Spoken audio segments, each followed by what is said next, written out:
All right. We've probably been streaming long enough. Do you want to throw down a spoiler? If you want to. Because I have a lot of tips pertaining to season 2 of Stranger Things. Right. And I think what's our uptime at? It's been over an hour. So heads up, everyone. We are officially about to talk Stranger Things season 2. This will be full spoiler, motherfucker. We're going full spoiler. Later, fucks. Bye, Lodem. Thanks for stopping by. Sorry for anyone who hasn't watched it yet. I tried to give you as much lead time as possible because, yeah. Full Stranger Things Season 2 spoiler coming up at ya. Boy! What's wrong with you? Many things are wrong with me, Rich. So let's talk about gatekeeping and fandom. That's the worst. We talked about that a couple streams ago. Anyone who says like you're enjoying this wrong or you just don't get it, that kind of gatekeeping bullshit is what is I think the leading cause of toxic fandom. I think there's a bunch of terrible things about. Oh. Kind of fucked that up. Whoopsie. You know what? Hold on. I'm going to grab another water really quick. Oh.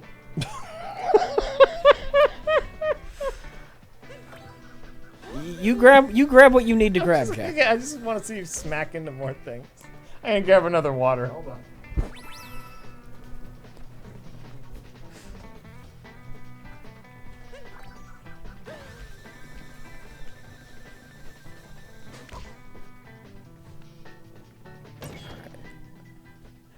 I'm gonna get 3 from the boss, and I need 1 additional one. Mild pain in the ass, this one, but I'll do it. What? Oh. Nothing. Where? What? I just need to grab 1 more quick star. Get it! Okay, here we are. Season 2, spoiler talk. Overall, something I said before. Tell me how you feel about this, Rich. Yeah. I didn't think Season 2 was as good as Season 1. Overall? Overall. No. Ended about as good. Sure. Oh, sure. Yeah, I like the ending a lot. I mean, and that's not to say it's bad. It's to say there are 2 good things. One is slightly gooder than the other. It starts really fucking slow. Yeah. That is true. It starts really... They have a lot of exposition work that I don't think is necessary. The kids are fucking around looking for the monster, the tiny monster. I don't give a fuck about this. Right. It's stupid. Where's the focus? Well, that's the whole thing. Season 2 didn't have the strong focus that Season 1 had. Yeah. Season 1 is... We've got to find Will. Will is missing. Everything tied into that. And you know, there were 3 groups of people. There were the kids, there were the teenagers, there were the adults. They were each doing their own thing in service of the exact same goal. Right. And so it was 3 notes working in harmony. Here, everybody's off fucking doing their own thing. Everybody. You got Nancy and older brother, whose name I can't remember, doing their own thing. You got some kids doing this. You got other kids doing this. Older brother? Will's older brother.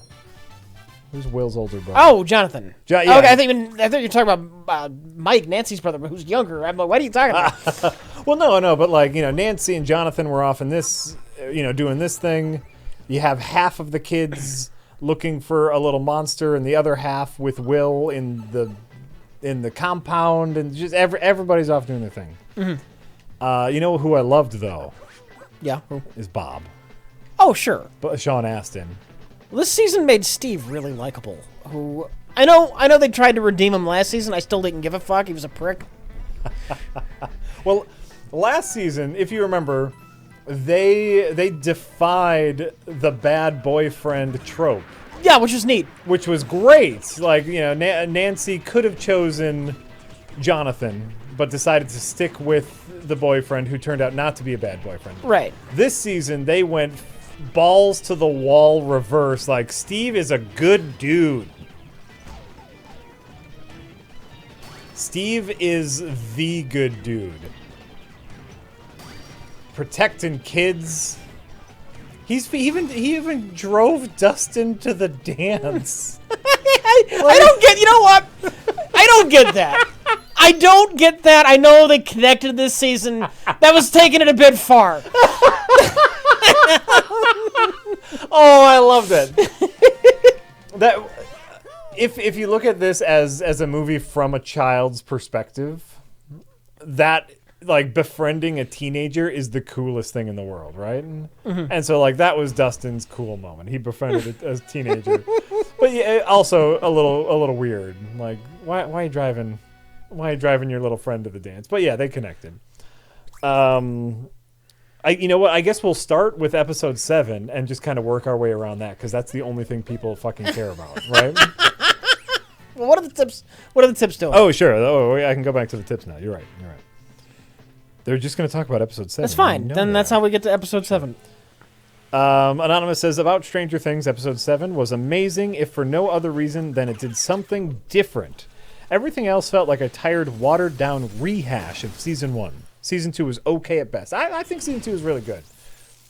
But to go to your point of rehash, and you know to harp on my point of not as good as Season 1, Season 1 had some iconic imagery. The lights. The Christmas lights. Yeah. Iconic. I've seen that everywhere. That's a Halloween costume now. Like, people love that. Yeah. 11 and her fucking Eggos. Like, iconic imagery. They went too far with the Eggo references. It was cute when they did it in season 1, yes. But trying to make it a thing, it's kind of embarrassing. Super. Well, so, like, that's the thing. The Eggo references in season 2 was embarrassing. Instead of having the Christmas lights, which was a unique, iconic imagery, they tried to have Winona Ryder make the map in her house. Yeah, she's gonna do something else weird to her house. She needs to do something else weird to her house. I know. That felt incredibly out of place. That felt like rehash. Yes. It felt like rehash. They brought it back around by getting Bob involved. Well, that's the only thing that made that work. Yes. Can I say how much sense Bob made? Yes, we needed a Bob. We needed just a normie. That Joyce would want a Bob, though, made so much fucking sense to me. Stability. Any sort of stability. This woman who married a jackass. She goes through this monster nightmare hell with her son. Of course she finds just the safest, most pleasant guy to be with. That made so much sense. Great. Oh, he was playing his best Patton Oswalt, Sean Astin, and just nailing it. Just being a good guy all around, being there for the kids, being able to help out when they needed nerd stuff. It was great. Bob was great. They killed Bob. Yeah. Which, that happens. That's all right. Death had some meaning. Did you watch the Beyond Stranger Things? No, I did not watch. Okay, they revealed some things. Originally, he was going to die much earlier. Yeah. Possessed Will was going to kill him. No, I would have hated that. Yeah. Well, it was going to be earlier. It was going to be like before he was that endearing. Oh, sure. Okay. Remember in the car when he gives the advice that ends up being really terrible advice? Yes. I think originally that's when they were going to kill him. Really? Yeah. Oh, interesting. Yeah. Interesting. It's actually not bad advice, but if you're talking about a dream, right? But when the dream is actually a monster that wants to possess you, Bob didn't know. And he didn't know. Bob didn't know. He was just trying to be a good guy. Turn around and face your fears. You can do it, kid. Nope.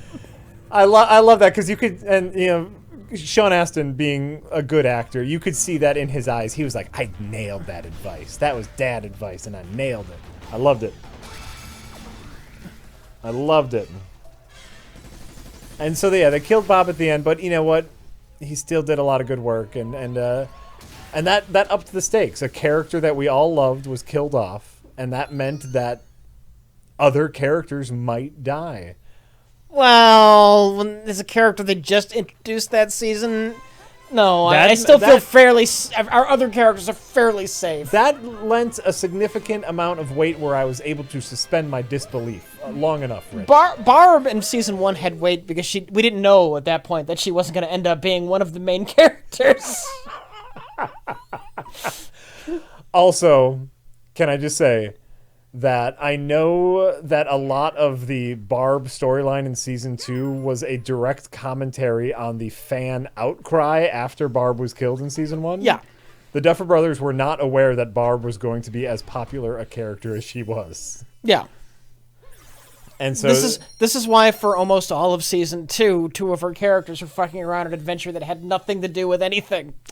That was going to be my point. While it was okay, also I love who's the name of the actor who plays the private investigator? Brett Gelman, the guy with the big beard. Oh, I don't know a name. I want to say I'm bad with names. I want to say his name is Brett. Is that his name? Someone in chat is about to tell me. Yeah, beard guy, Gelman. I think his name is Brett Gelman. You are correct. Great. He is fantastic. He's a comedian and an actor, and he's in a bunch of stuff that I really enjoy. The more screen time for him, in general, the better. But yeah, they just fucked around for a couple days. It was a cute scene when they got together. And a nice payoff, but yeah, it didn't have much to do with any kind of main story that was going on. Mm-hmm. Yeah, there were some unconnected. Season 2, less focused. That's the biggest problem. Still very good, but less focused. And see, I've heard that a lot. That a lot of season 2 was just building up characters for season 3, and I don't necessarily agree with that. I think this was a perfectly encapsulated season, given that we fucking finally get a mostly the whole 8 thing. Chicago, yeah. Episode 7. That's for future down the road. I don't think that's necessarily true. Here, you know what we got here, Rich? You know what we got here? We got something I was not expecting. Yeah. A true-to-life happy ending. Uh-huh. They went to the school dance. Fucking 11 gussied herself up, and they danced, and we just had a moment of happiness. Is that a happy ending? Let me say something here. Uh-oh. All right. 11 and Mike kind of Mike get together, right? Yeah. That's cute. That's adorable, It's right? adorable, yeah. How many junior high romances do you know that went the distance? This is so doomed to failure. It's a TV show, and in my head, they're together forever. Mike is so fucked. I mean, kind of. Because his ex is going to have superpowers. Oh, the two of them are going to hit puberty together? You just got to take... And he can't hide from her. He can't like take a day off. She'll just come to him in the blackness. If he cheats on her, she's going to squeeze his brain.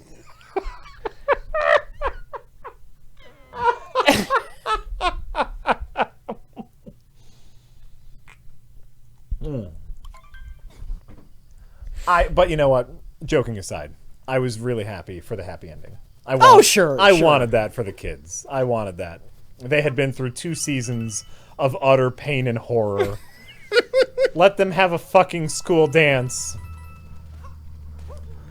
I have a weird complaint. Speaking, on the subject of joking about their relationships and whatnot. I have a very strange complaint, and it bothers me more than anyone else I've talked to about this issue. I've tried to bring this up to a few people. Okay. And this might segue into episode 11 a little bit. So 11's whole thing this season was she was trapped in the cabin, right? Yeah. For her own safety, which, right, is its own thing. But she kept reaching out to Mike. Getting to Mike was very important to her. Yeah. She just wanted to see Mike. Yeah. So she finally breaks free, tracks down Mike, and then backs off.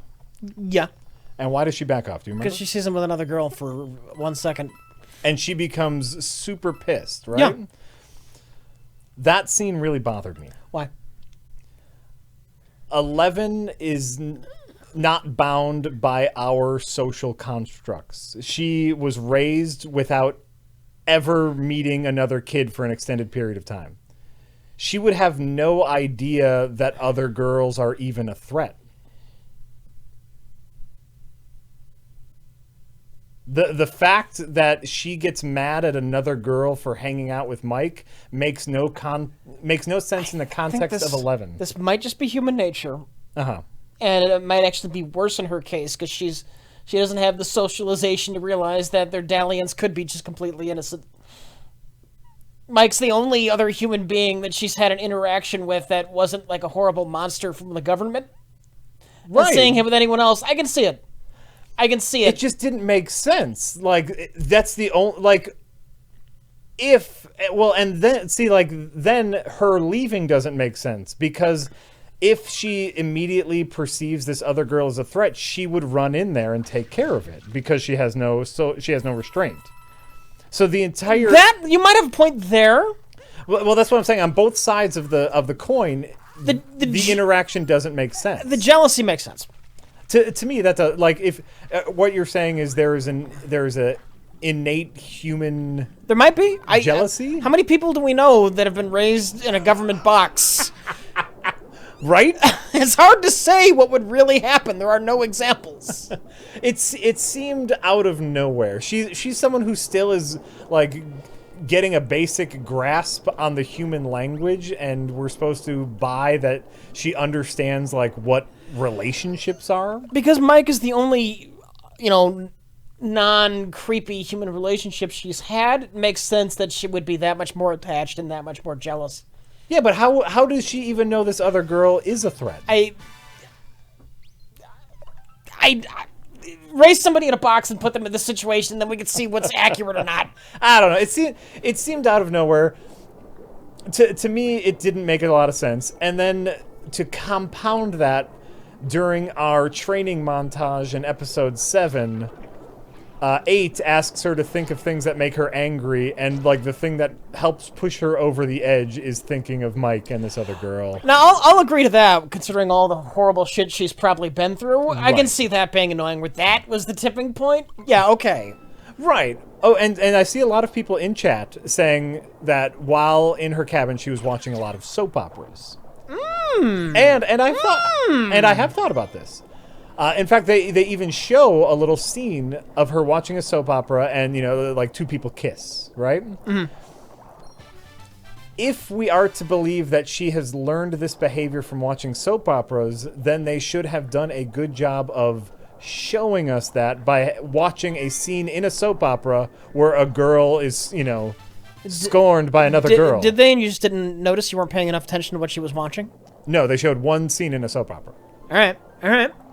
They showed one scene in a soap opera, and it was her, and it was a boy and a girl kissing. So, okay. Yeah. So, but like, I agree with that. Like, she's watching soap operas. I can maybe make that stretch, but then the filmmaker should have shown a very specific scene, and then we would have been like, oh, her mind has been warped by only watching soap opera, so she's being overdramatic about the situation because she doesn't have normal social contracts. That would have made sense, right? But in any case, it's a very minor grievance. But that scene bothered me, and it doesn't seem to bother many other people. No, yourself included.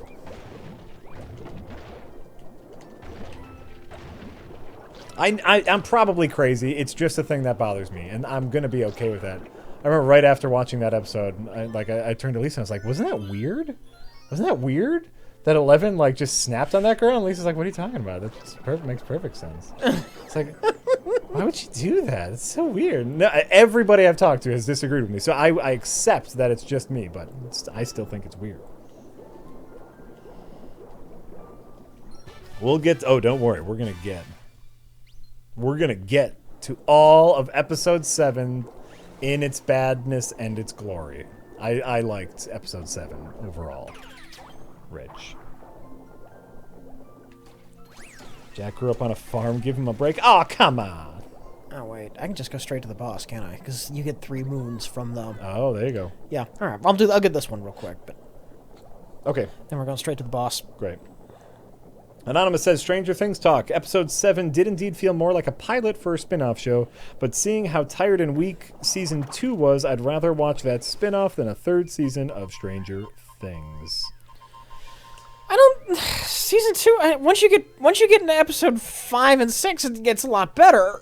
It just starts really weak. Yeah.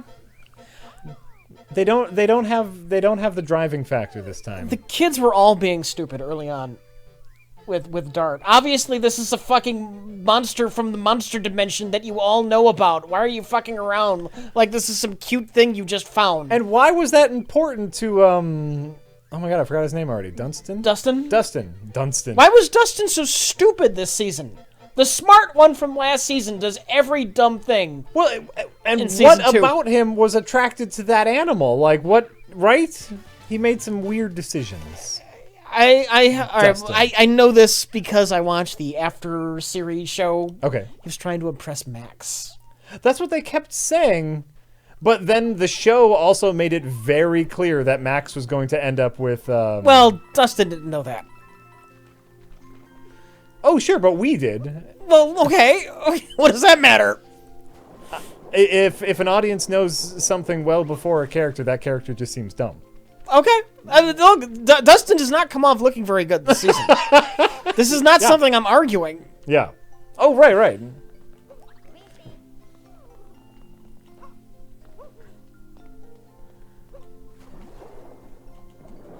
Lucas was his name, was the other kid's name. Yeah, Max and Lucas were a thing from the start. Max, in general, as a character, like, I know you need the new character to explain stuff. Did we? That's a thing you need. Right? I don't hate Max's character. I don't know what purpose she served this season. She's the exposition dump. She's the Stan Lee exposition dump. What if someone starts this season, but all right. Who would do that? An idiot, obviously. But, all right. You know.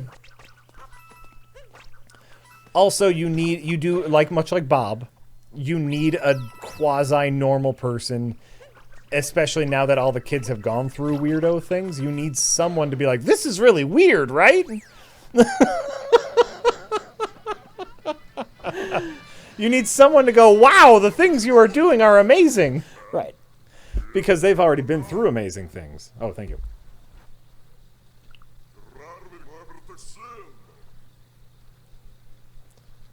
So they needed that. And you know what? Her older brother, the Red Ranger, a.k.a. the Red Ranger. I haven't seen it, so... I haven't seen it either. I just know he's the new Red Ranger in the Power Rangers. Someone in the chat is asking if he was racist, and... They didn't have the balls to flat out say it. They did. But it was kind of obvious, wasn't it? I was waiting for him to pull that trigger. Right. The show did not have that big of balls. Nope. And But it was quite obvious to me that that's where they were going. Oh, of course. Like he signaled Lucas specifically several times. And I wonder whose call that was, not to pull the trigger on just like him, like, because obviously he's a huge asshole. Right. He's abusive. Like, he's the bad guy. It's okay to also make him racist. Like, whose call was it not to pull the trigger on that? You think? Someone? Well, it's got to be the Duffer Brothers. Netflix is usually pretty chill about with their creators, letting them do whatever they feel is necessary. I don't know. So. No, he was so not gay it hurt. That whole thing with Wait, who being gay? What is this? They said he's not only racist but also gay. It's like no, he's a playboy. He's fucking chicks, man. Where do they imply that? Only the evil dad implies that. Oh, that's right. That doesn't mean he's gay. That means he's got a prick father. Right. No, I loved that scene with him and Mike's mom. That was musing. That was hilarious. That was hilarious. I loved it. I loved him and Mike's mom. By the way, is Steve gonna beat anybody in a fight? I hope not. I don't want him to. You know why? Steve is a normal person. Steve is a normal person who tries to fight and fails. I fucking love him. Steve is the hero. Oh, I'm already done with this kingdom. The shower scene, Jack? What shower scene? Him and Steve at the high school after a game or before a game. I forgot which, but I don't remember what happened. I don't think anything's gay about that scene.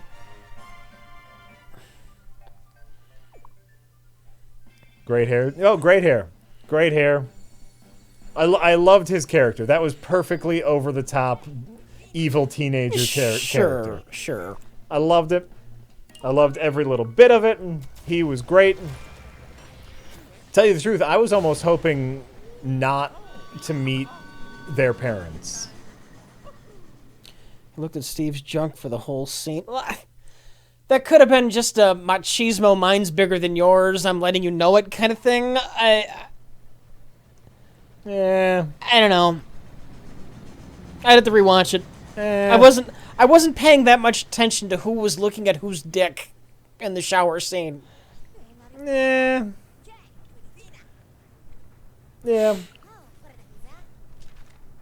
Anyway, I wish we wouldn't have met their parents.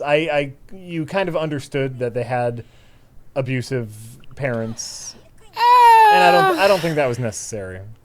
Like, he was the prick. This is a show from a child's point of view. Parents are peripheral characters. If that were the case, then Steve would have been the prick in season 1. They would never have done that. They put a twist on it, Jack. Yeah, I put a twist on it. They gave him a little reason why. This is why he's prick. Yeah, there's a little depth. I didn't mind. Yeah.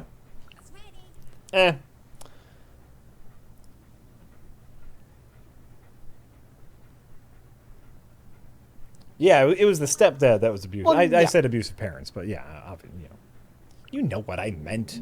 Well, Mother's not doing anything to stop it. Right? Obviously, she's probably getting abused as well, but, someone's got to do something. Jerk having jerk parents is not a twist. I agree with that. Hanover. We already knew the parents were a jerk.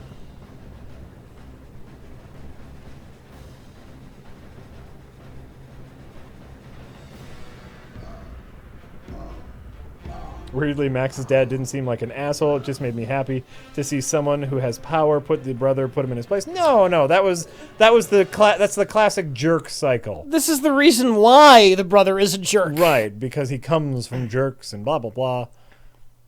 No, that's completely normal. It does it humanizes him a little bit, but then he's still a jerk when it comes time for the final fight. Steve gets his ass kicked. You see Steve, come in for the sucker punch, and you almost think to yourself, he's gonna do. Oh no. Dickhead got his face punched in. Love it. A lot of good stuff in there. Paul Reiser with He was good. A surprisingly deep bad man scientist character. Well, he's not that bad. Exactly. He's not, That's what I'm saying. He's a little bit bad. He kind of there's an unspoken threat to Jonathan and Nancy. But not really unspoken, because he also lays it out in very practical terms. Like, we don't know what's causing this. We are doing all we can to keep everyone safe. And if you incite a panic, people won't be safe. Like, he's also like... For sure. He's being a very reasonable adult, which I love. And just the fact that it's Paul Reiser and there's a point, where they have a thing on radar is a great little poke back to Aliens. Wait. I'm in the middle of a Bowser fight here. Oh, sure.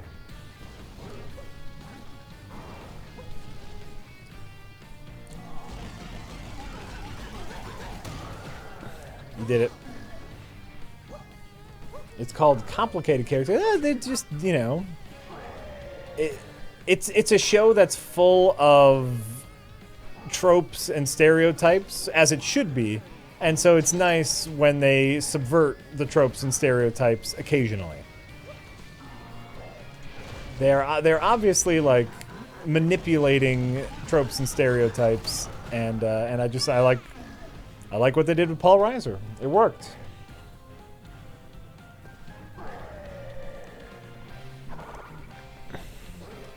No, I don't think they went too far with the references. I think a lot of them were very subtle and also like they weren't referencing anything terribly like out of the world.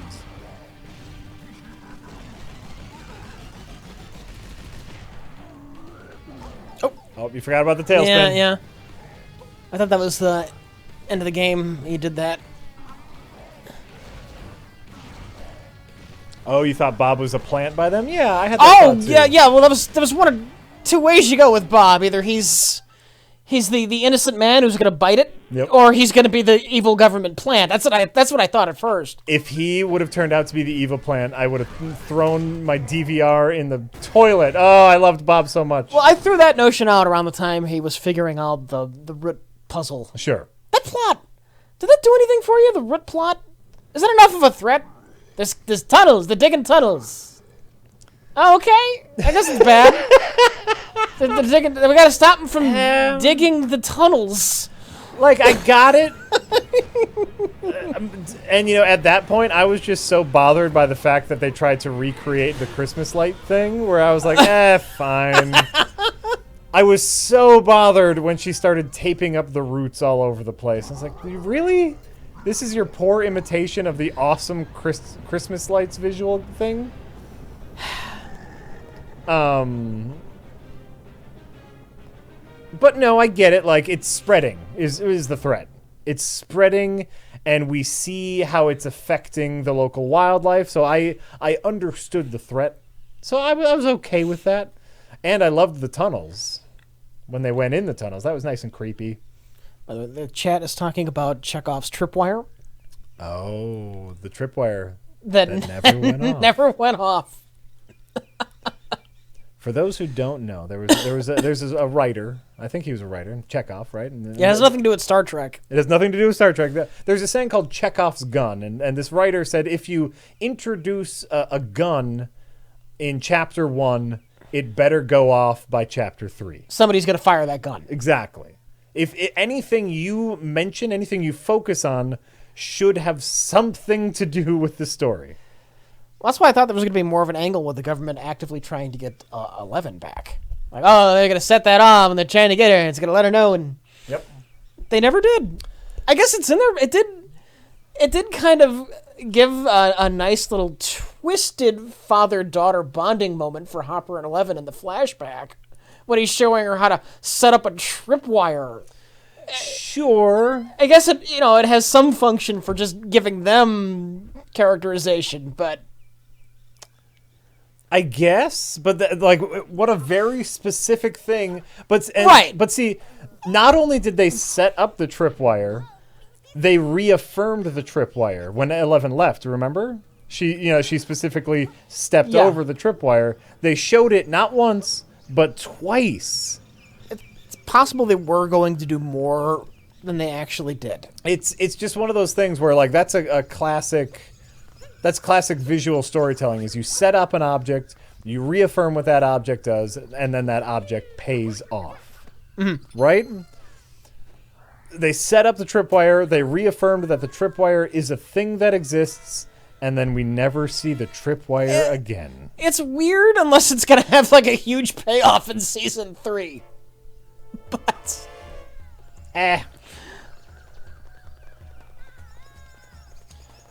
No, Dr. Dex says it would be fun to subvert Chekhov's gun by constantly teasing something, but never having it pay off. In a comedy. That would be either a comedy or incredibly frustrating. Those are things that happen in bad movies. My first death. No. Vanilla Isis says different episodes were written by different people. Maybe that's why. That's the job of something called the showrunner. Right. the person who is in charge of keeping all the different staffs together and focused. That's the Duffer Brothers. They're in charge. They hold that shit together. Or at least they're supposed to.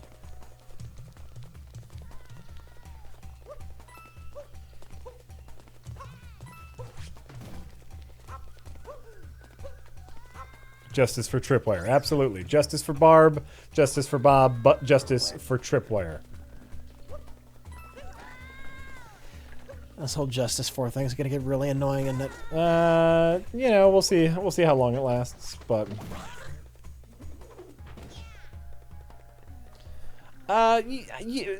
Season 2 has some issues. Season 1 had some issues, but Season 2 overall is still good, mostly because of the leftover fuzzy feeling from Season 1. You just like all those people. You just want to see what happens in their crazy world, right? Justice for Justice League, absolutely. All right. Quick stars. Where do we find quick stars in this world? I'm not that fond of this world. This might be my least favorite. Yeah. It's hard to say. I've forgotten about this world's existence, which I suppose says all it needs to say about how I feel about this world. Right.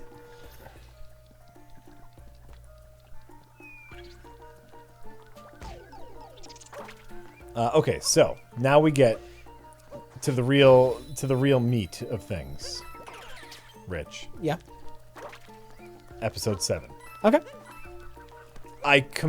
After I saw it, and I knew it was coming up, and I knew it was a thing because you had teased it and talked about it. I knew this was going to be a controversial thing, so I was on edge. I was hyper-focused on episode 7. I was ready for it. Right. Overall, I really liked it. I thought it was cute. Yeah. It embraced a little schlock, but I liked it. But I understand completely why people are upset with it. Okay. Why are people upset with it, Jack? It is a huge tonal shift from the rest of the series, and also a big deviation from the main story. See, I thought that was a breather because I thought the main story was kind of weak. Lame tunnels. Yep. Unfocused. What are we all doing? What is the goal? There's no goal. Everyone's doing their own thing. Yep. That episode's purpose was literally to get everybody huddled up for the final push. But I mean, no, with Stranger Things in general, you have to embrace a certain amount of schlock. Episode 7 embraced a larger amount of schlock, but I totally understand why people like it. It only broke, it broke the flow because, the episode right beforehand left on a huge cliffhanger, right? Like, that was the spy episode, I want to say, was the episode beforehand. Yeah. So, what's... Are our heroes going to die? Well, no, they're not. Everyone we know and care about is in that building, so something's going to happen. Who's the possessed boy? What's his name? I forget. Will. For some reason, I can't remember Will's name. So, Oh, Will has been... the enemy's inside of him. Oh, my God, everything's going crazy. We know so much information. Now, let's all take a break and go to Chicago for a day. Yeah, all right. I get it. I get why people are upset, is all I'm saying. And I do think that there were ways that they could handle that episode significantly better. If she would have gotten there a little bit faster, and they would have broken it up through a few episodes, maybe had... No, they couldn't see. All right. Okay. All right, here's why you can't take that and break it up over a few episodes. Go. It needs to be self-contained because it is so tonally different. Is there a way that in breaking it up through several episodes, you don't make it so tonally different? Or is the fact... And this is a legitimate question. Okay. It is playing off of, again, the show is nothing but a collection of, tropes and stereotypes. And this is literally playing off of the kid goes to the big scary city trope. Is there a way to do that and be tonally similar to kids in a small town? I don't know. I don't know the answer to that. I don't mind the way they did that. And it needed to be where it was, too, because it needs to end with her finding out about the cliffhanger. Yeah. because that's where she knows she's got to go back, and you can't do that earlier before we have the initial cliffhanger, or it just spoils that. And see, here's another thing. I also think it is incredibly necessary that 11 leaves town. Yeah, that she needs to grow on her own some. Exactly. Like, she has spent her whole life trapped in a building. She can't, like, just hang out with the only people who have ever been nice to her, because that doesn't give her any character growth. Like, Jay was... I talked to Jay about this. Yeah. And he thought 11 should have spent a lot of the season, like, in the Upside Down. And she shouldn't have really come back towards near the end. Like, well, then you have a little girl that hasn't really had much character. She's not relatable at all at that point. Basically, and then our hero is just someone suffering from Stockholm Syndrome. Right. I agree. She needs to leave and show us that she wants to come back. Yeah. And that's what that episode was all about. Yeah. And so it's like, I do think that she needed to leave. I don't necessarily think they handled it. Oh, wow. Right out of pause there, Rich. 3 times on this world. That's because I'm distracted. It's because I'm distracted. 11 was alone in that hut for a whole year. Why would she need to leave town? Because she'd been in that hut for a whole year, and it was driving her nuts. She was trapped. All right. You have a girl who spent her entire life imprisoned. Yep. By a harsh man. Yep. And then she escapes. And then she ends up kind of imprisoned by a harsh man. And obviously we know that what Hopper is doing, he's doing for her own good. Of course. She doesn't necessarily know that. Right. And, like, let's say she just stays in the cabin and learns a lesson and saves the day at the end. It wouldn't have the same impact because, like, is that really her choice? Like, if Hopper just called her on the radio and said, oh my God, we're in trouble, and she came to rescue everyone, then it's just like, oh, she's been sitting in the cabin for the whole time. Like, she needed to leave and then want to come back. Plus, she shows back up, she's wearing her 80s punk gear, and that's just totally awesome. I loved it. I loved it. They gave her a little cute makeover. Right. It's great. It's great.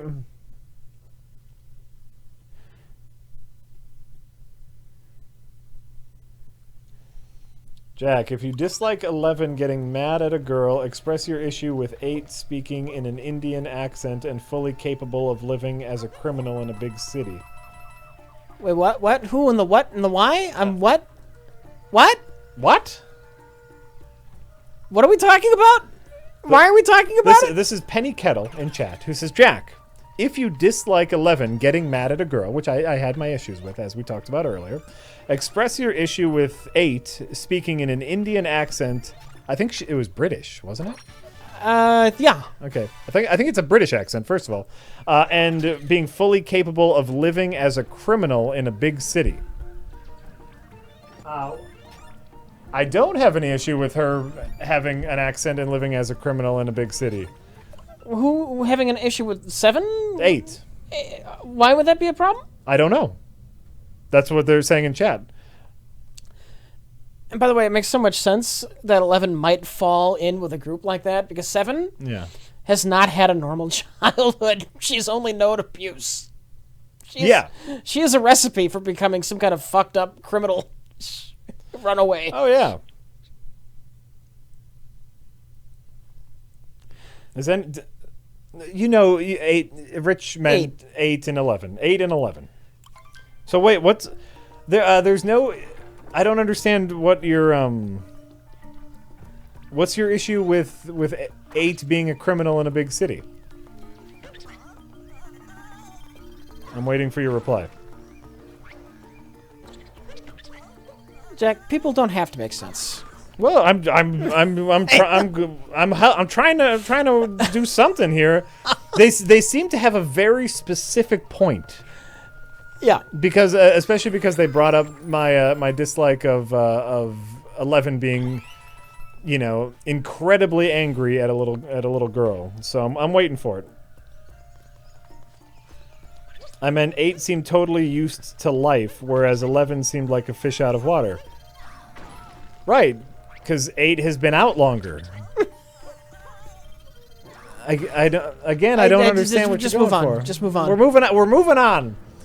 Ada's been out longer. Also, 8 has the ability to quite literally disappear. And so, like, the fact that she's lived as a criminal... Not quite literally, but practically. You know she has the ability to practically disappear. As far as everyone else is concerned, she has disappeared. What I'm saying is she's a good criminal. Like, that's a really good power for a criminal to have.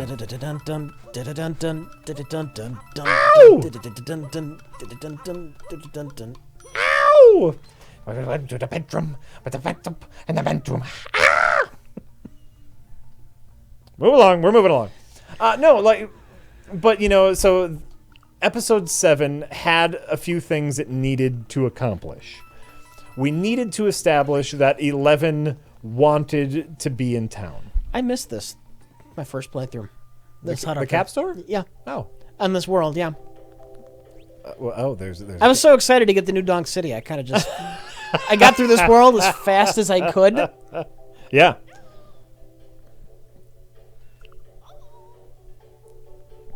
So in any case, we need to establish that 11 wants to be back. Oh, that's a great outfit. Yeah. Look at that. That's fun. We also need to establish some sort of growth in her powers. And I could understand also that people are upset in our little training montage. Did they hate The Empire Strikes Back?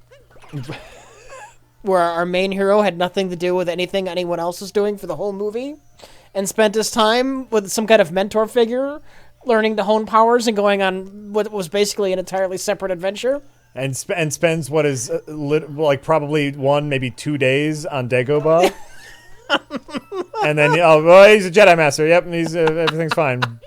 No, I carried Yoda on my back for a little bit. I'm a Jedi. Everything's going to be fine. Stranger Things Episode 7 was terrible, Jack. Our fans really hate The Empire Strikes Back. Yeah, they do. I know they do. They do, and I know they do. Episode 7 is needed, but I also agree that they didn't handle it perfectly. Yeah, sure. Well, there's a lot of things this season that weren't perfect. Right. But it was a needed episode. And to be honest, I liked the breather.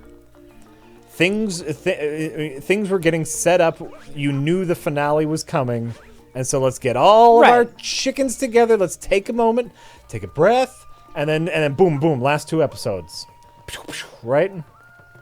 Nice.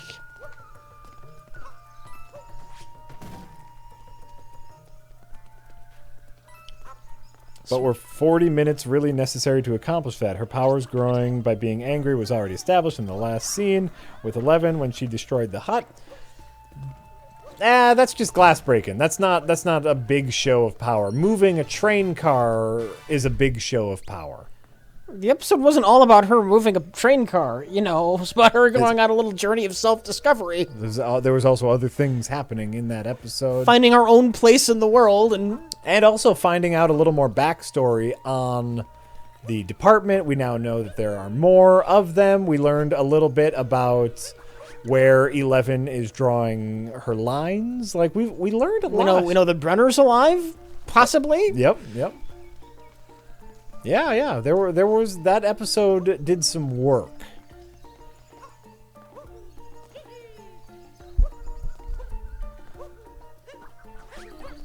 And I know everyone is saying Or Hopper can crawl around in some fucking tunnels and do nothing. How about that? That's all. Hopper had nothing to do that season. Yeah. Other than early on, with 11, there were some nice bits, but... Yeah, there were some nice bits there. In general, he was pretty useless. I felt like... He looked at some pumpkins, and I was not terribly into it. I'm gonna take a look at these pumpkins. I'm gonna go back out and take a look at those pumpkins. I'm gonna go back out again and take a look at those pumpkins. Oh, now I'm going to go out and take a look at the pumpkins and dig a hole. I mean, he did dig that hole. Now I'm going to get lost and Bob's going to need to save me. And, I like Bob. I like Bob. That was great.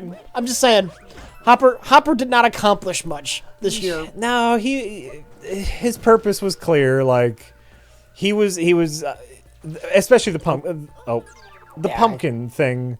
That was establishing why the tunnels were bad. Why, like, oh, it's spreading, it's destroying life as we know it. That's important. Why did Hopper never tell Eleven what was going on in the town?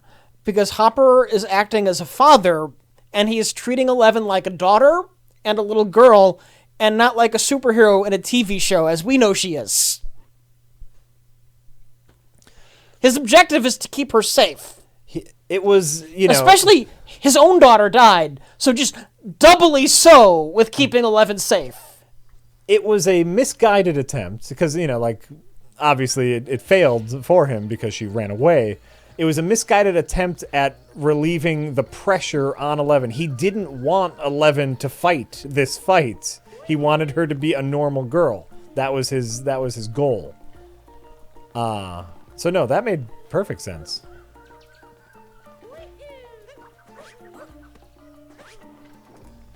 Oh, nailed it. You know what? That was perfect. Yeah. That was absolutely perfect. By the way, Cricket Bones, I thought that too. As soon as Sean Astin showed up, for a split second, I was like, is that Patton? Is Patton Oswalt in season 2? He looks... Is that what you thought? He looks just like Patton Oswalt. Just like him. I recognized him, but... It took me 2 or 3 seconds to be like, oh, yeah, there's Sean Astin. I'm glad he wasn't just, Goonies fan service. Yeah. They did something with Bob as a character. Bob was brilliant. It took me a while to identify Paul Reiser. Oh, yeah? I haven't seen him in years. And Oh. He's now fat and old. Well. Which happens to us all, but you know. I did not recognize him at first. Oh. He's now fat and old. Yeah, you know, that's... But... We should all be so lucky. I'm not putting him down. But No. I just did not recognize him. Yeah.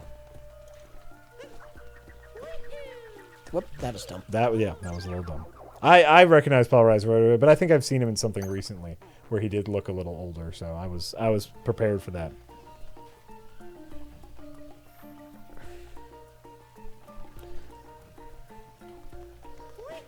I guess I'm younger than you guys because I can only think of Lord of the Rings. Yeah. Goonies. Yeah. Goonies. Forever Goonies. He's great as Sam. We got lots of love for Samwise, but, you know, forever Goonies. He'll forever be that one guy who showed up once in the Ascension Millennium music video. That's what he will be. If you remember the Ascension Millennium Oh, wait, I video. can leave. I'm done here. Get off this rock. We're going to New Dunk. This world sucks. We're going to New Dunk.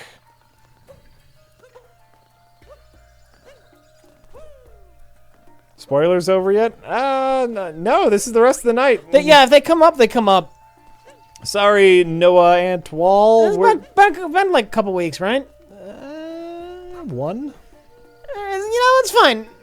It's fine. 1.5 weeks? Why didn't you watch Stranger Things Season 2 yet, I think is what I'm saying. We gave you all sorts of warnings. Yeah, by the way, and if you have Netflix, what else has there been, man? Like, Thor just came out this week, and that's only a movie. What else have you been watching? Yeah, we're kind of at all spoilers all the time. I'm trying to think of just other things that I liked or really disliked about the season.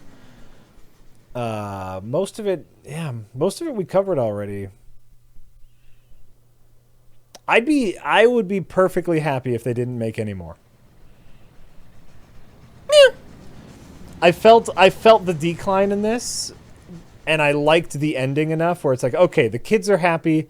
I can imagine them being happy and figuring their shit out. I want it to end right now. Oh, I like that they're not ending their seasons with horrible cliffhangers. Yeah. Mild ones. Oh, yeah. Maybe like the end question mark, but still the end. Yeah. But I'll be okay if they do more. I won't be against it.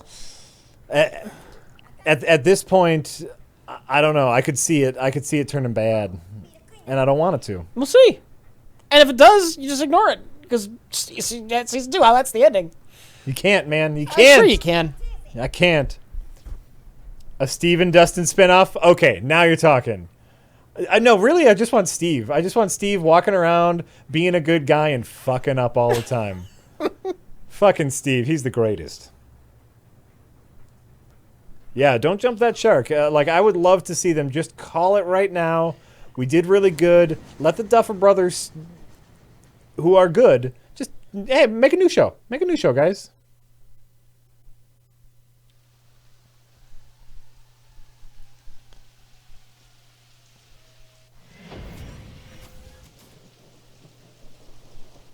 It's going, yeah, well, and that's the other thing, is these are all child actors who are getting older, and we don't know we don't know a lot about, you know, their awkward years, and is it going to be weird when they look older? Let's just call it. Let's call it now, Rich. Call it now while it's still okay. Because it has an ending already, if they fuck up season 3, Yeah. I'm perfectly willing to ignore season 3 if it's bad, and they can make season 3. I am not willing to call it. I am. I like it right now. You know what? Then don't watch season 3. I'm at the casino, and I just won $20. I've been at the casino for an hour, and I'm up $20. I'm calling it. See, this is happy. It's a bad analogy because season 3 isn't going to cost you anything. Season 3 is a free spin. Oh, well, no, it costs you time, Rich. And you know, okay.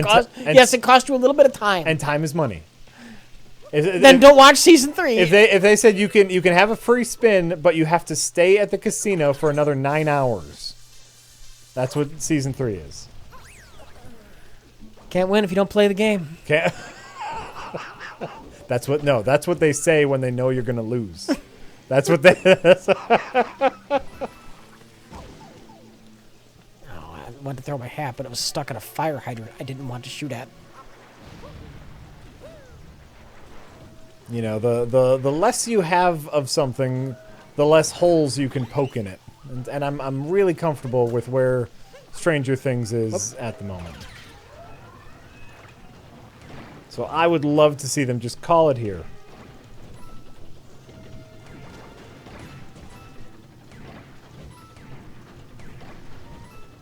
Hi, Pentium Nightmares. Welcome. All right. So, you know what? And we've been talking Stranger Things so much, I've been completely ignoring tips. My apologies. Shit happens.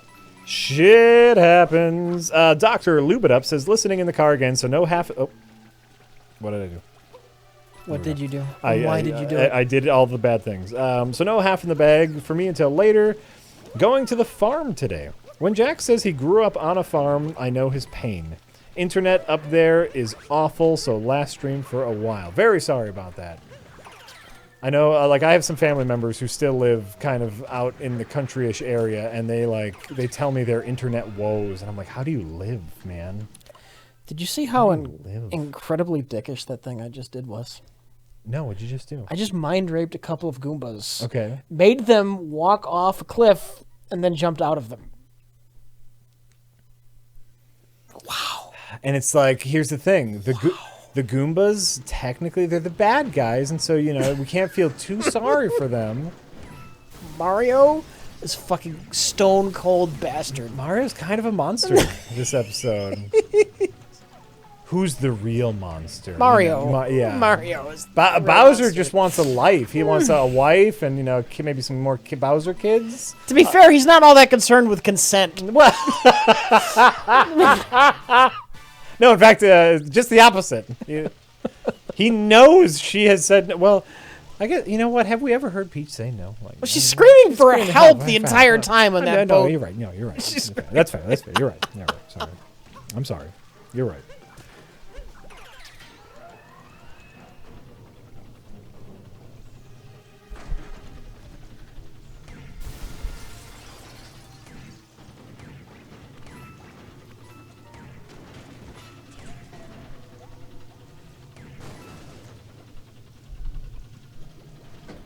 Are Goombas mushrooms? They're mushroom people. Yeah.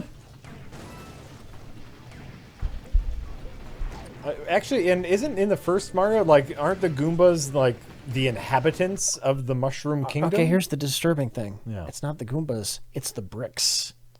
That's right. That's what it was in the original Mario. Well, no, but aren't they also turned into Goombas? Like, Goombas and bricks? I don't think there's any mention of that. Goombas are It's just just inhabitants. the bricks that you're smashing are the people.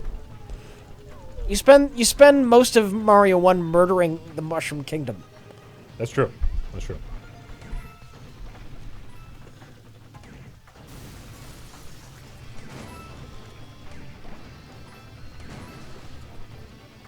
In Japan, Goombas are karibo, which relates to their word for chestnut. It's sort of a pun in Japanese. All right. Great. According to the Super Mario Brothers manual, Goombas are traitorous mushroom people. Okay. Traitorous. They're traitorous, but they're not transformed. They're not innocent. Right, okay. So it's okay to mind rape them and make them walk off a cliff so you can jump around a tank. So you can jump slightly further. Way to go, Rich. And you know what? Shy Guy Sight also has a decent point here. Shy Guy Sight says, if my friend turns into a brick, I'm going to assume it's over for them at that point. Wow, that's cold. You're not going to hold out any hope. Like, you suddenly turn into a pile of bricks? What? My first thought is going to be, Well, pile yeah, of sure, your bricks! first thought's going to be, but not, I need to find somebody who can, if they got turned into a brick, maybe somebody can turn them back. I don't know. Here, I'll just keep these pile of bricks in this nice row over here. Oh, and I'll make them float in the air so everyone will know there's something weird. No one will break these. Yeah.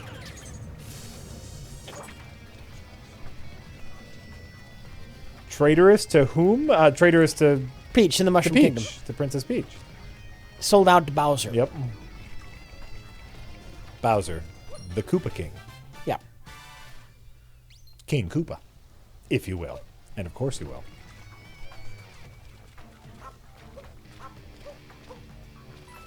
Hello, Egads Johnson. Welcome to the stream. Let's see here. Where are we? Anonymous says, I think you guys worry too much. People care more about Stranger Things 2 review than a Thor review. Thought I would say you should have Jay on. I thought, though I will say you should have Jay on upload a Half in the Bag live on stream just to complete the meme. Like, Jay will come on stream on the laptop, click publish on a video, and then leave. That's actually not a bad idea. I think that's pretty funny. I like that.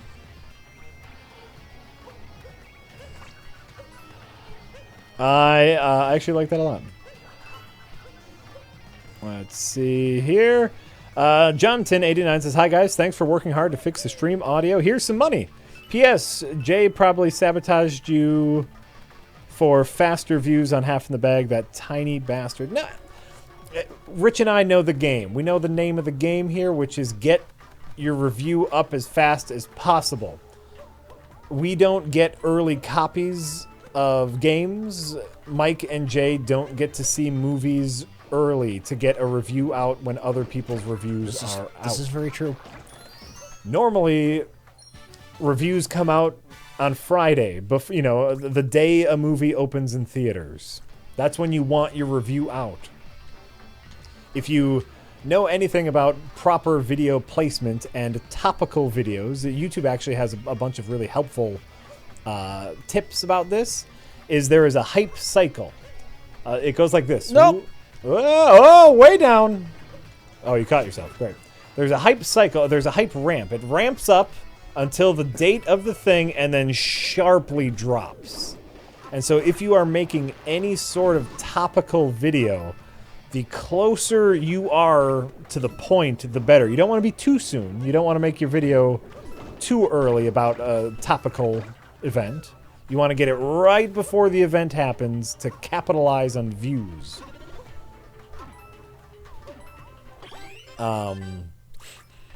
But because we don't get anything early, we can't ever do that. And so for us, it's just trying to catch that tail as much as possible. And it's the same for Jay and Mike. So, hey, the movie came out on Friday. They got their review up by Sunday. Good for them. Good for them. Don't let us get in your way, guys. But I mean, maybe wait a couple hours, you know? It's just like, we're almost done. It's fine. It's fine. Shit happens. Of course. Are we actually done with Stranger 2 talk in general? I mean, it might come up here and there. But Oh, it'll come up here and there. I'm trying to think of anything else that stood out to me, bothered me, I enjoyed immensely.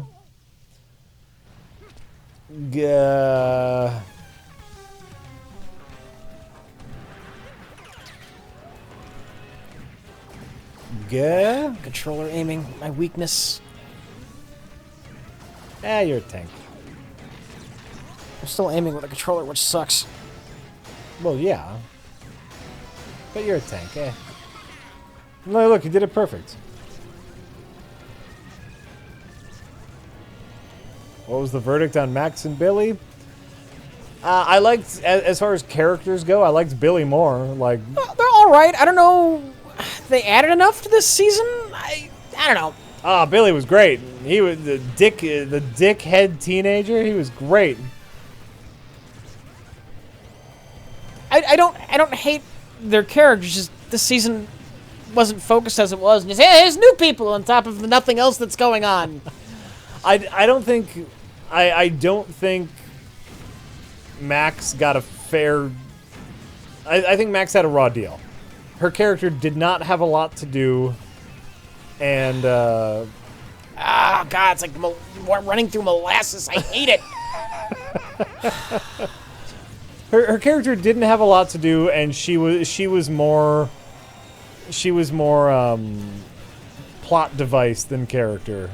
Like, the boys want to impress her. If she added something to a main plot, that was fine, but she didn't. Right, that's what I'm saying. Like, she just didn't have a ton to do. Like, maybe, if her father worked at the Hawkins or something. Sure, I don't know. Sure, that would have been nice.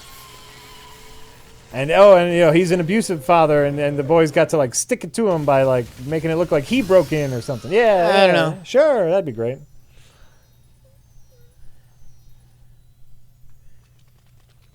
But yeah, she was fine, I guess. I don't know.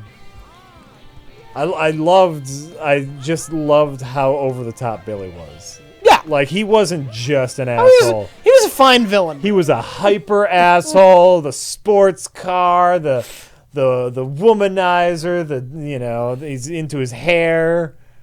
Steve was the king of the school. Oh, not anymore. This badass is coming in. That scene with him and Mike's mom just cemented my love for him. Just hitting on the mom. Where are we at on time? How quickly am I making it through this game?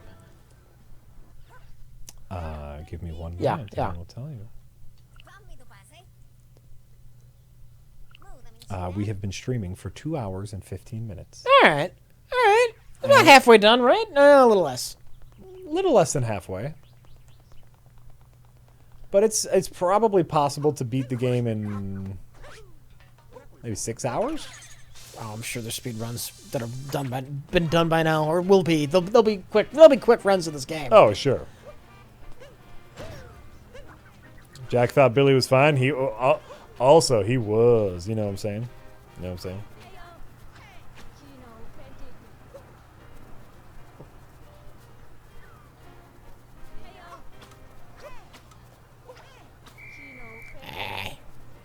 You're going too slow, you biddies. You're blaming them for you not being able to jump rope? All right, let's see here. Anonymous says, just because something doesn't fit into the world doesn't mean it's bad. Rich Evans doesn't fit into the human world, and we all love him. Rich Evans, you are beyond human. You are more human than human. Oh.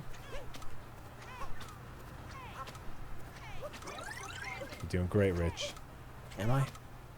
Am I really? They're saying speed runs for the game right now are around 1.5 hours. Yeah. That's impressive.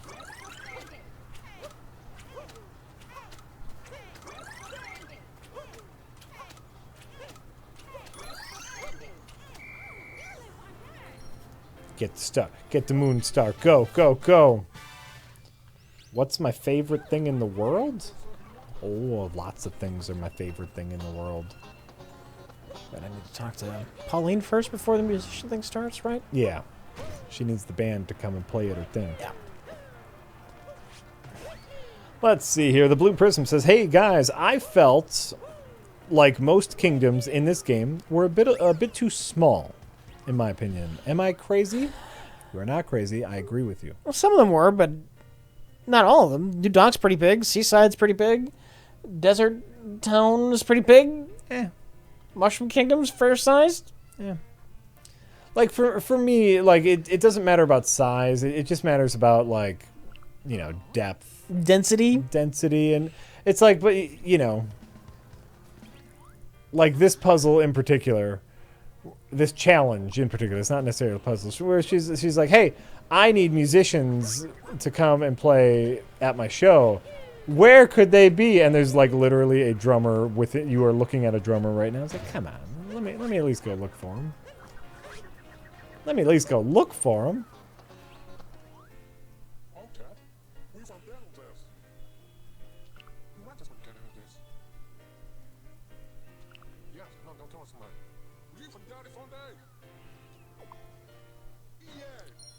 Pierre.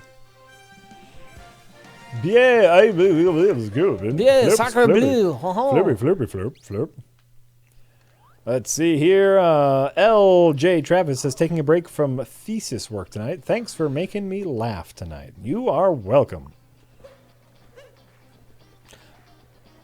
Are they? Are they welcome? I don't know, Jack. I don't know if I can concur with that. You're welcome. What?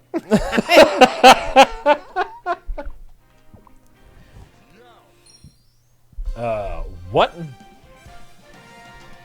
Here we go. Brown Adam Sandler says, oh, nope, sorry. How about Yucknup says, since you watched Beyond Stranger Things, what did you think about the Max and Billy arc that was cut? I don't remember what that was, honestly.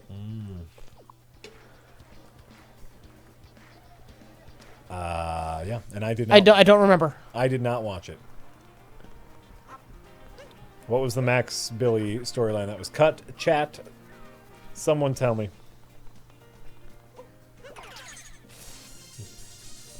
Someone tell me. I never played BioShock Infinite. I'm sorry. It's alright. It gets repetitive after a while. And then story, while it's neat, by the end it gets so full of itself. No.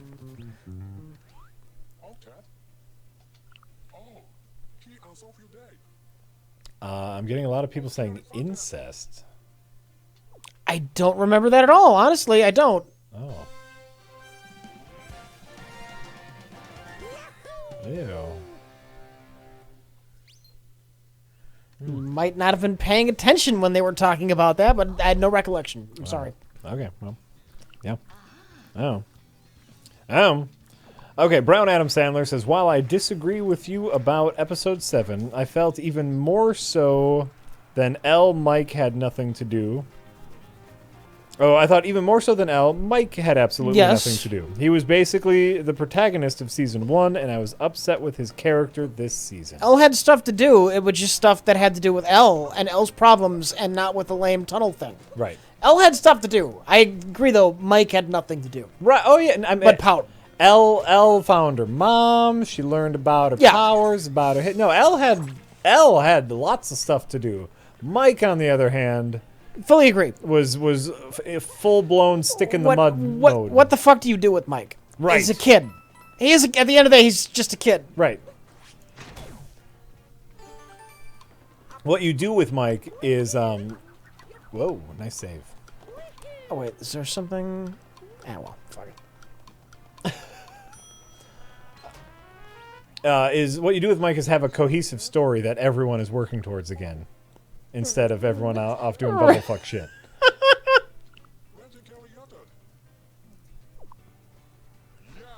But can you do that again? I don't know. I guess at the end of the day, I don't care about Mike that much. I just don't. He's He's Eleven's love interest. he's the damsel. He's the damsel. He is. He is.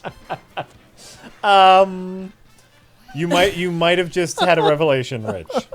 Mike is the damsel in distress of season 2 Stranger Things.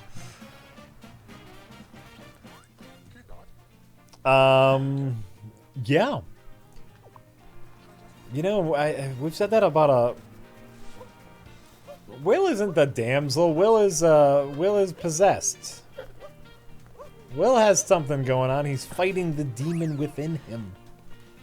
Guys. And that he's someone that needs to be saved. Yes, that's true, but it's also true of Mike.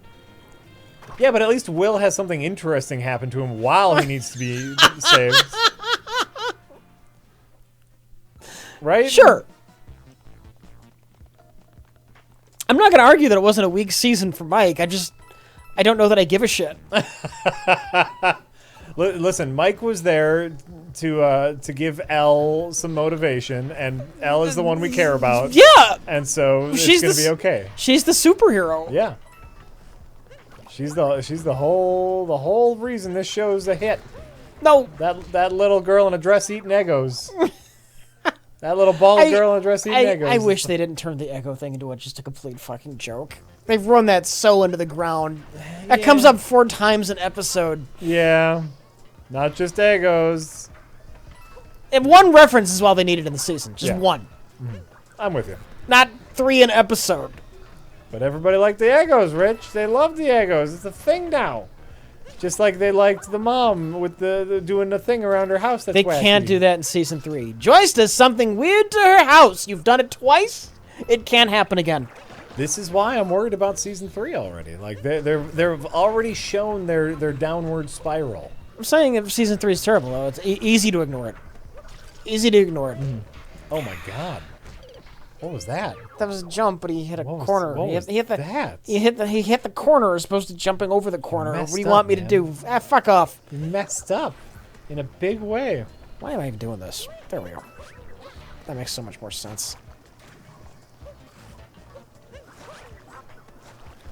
Jack, do you think... what a weird question, DeLong Schlong. Does it shock you that we would get weird questions? Jack, do you think a man's attitude determines to a large extent... Hold on. I wanna get this right because it's such an odd question. You know what? Sure, why not, kid? Jack, do you think a man's attitude determines to a large extent how his life will be? Rich, what do you think? What do you think about attitude and what it has to do with how you what you achieve in the world? How wealthy are your parents? That's a pretty big factor too.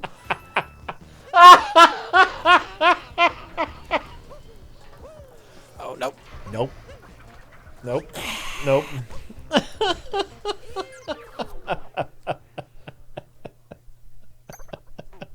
That's probably the single greatest factor. How wealthy were your parents? I think I might be in total agreement with Rich here. There are basically saying there are bigger factors to whether or not a person will succeed in life, but I do think that attitude does do something. Yes. I've gone relatively far, and I have a shitty attitude. You have a comedically shitty attitude, Rich. That's a whole different ballgame. That's a whole... You have a marketable shitty attitude. Oh, no, no! Oh, my God!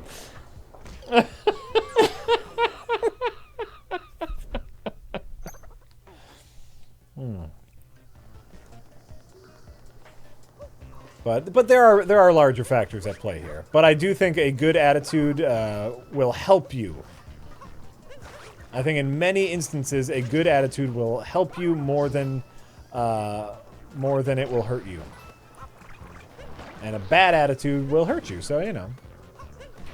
But as bluntly as Rich put it, there are other factors that are more important. Where you grew up, how rich your parents be. That's it. Bob had a good attitude and succeeded at life. That's true. No, he quite explicitly failed at life. What he wanted to do with his life is protect those around him, and he did that, Rich. He did that. Yeah, but he did that by failing at life. Dying is quite technically failing at life, Jack.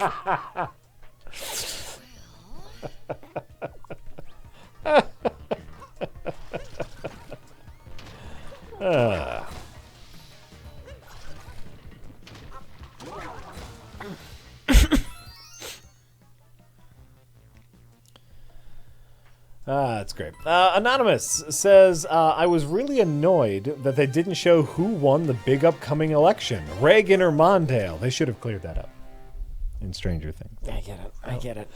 I thought it was funny. I get it. I liked it. I liked it. There we go. Wake up. Wake up, computer. Does anyone else think Joyce should have sacrificed herself and had Bob life as a surrogate parent? No. No. No. No, that definitely should not have happened. I don't necessarily think that Bob should have died, but, you know, you need someone to die. You need someone to die. Yeah. You need someone that you care about to die. They almost wussed out at the last minute, I know that. Oh, yeah? That was the right call. Gotta have Bob Maybe. die. We'll never know. We'll never know. Maybe they could have found something amazing for him to do in season 3. We don't know. Yeah, that's true. Maybe he'll come back in season 3 and it'll be a big what? No, you can't. They ate him. Oh, they did. They ate his guts. Yeah. Right. They did eat his guts. You're right. Joyce is great. Winona Ryder is fantastic. And even though she was repeating a lot of the same notes as season 1, they were still good notes. Did a lot of the same thing with Will's in trouble again. Yep. You know. I'm coming to the concert because I like the hits, Rich. How else do you drag Joyce into a monster problem, though, other than jeopardizing her son's life? She's a mom. You just stay home and let other people handle it. Right. Actually, that's what I would love in season 3. Is like it doesn't have anything to do with her, but people keep coming up to her and like asking her to help, and she's like, "No, I'm not getting involved because that might hurt my son." You're the fucking sheriff, Hopper. Yeah. Listen, I know we have this thing where we're friends and maybe more than friends sometimes, but no.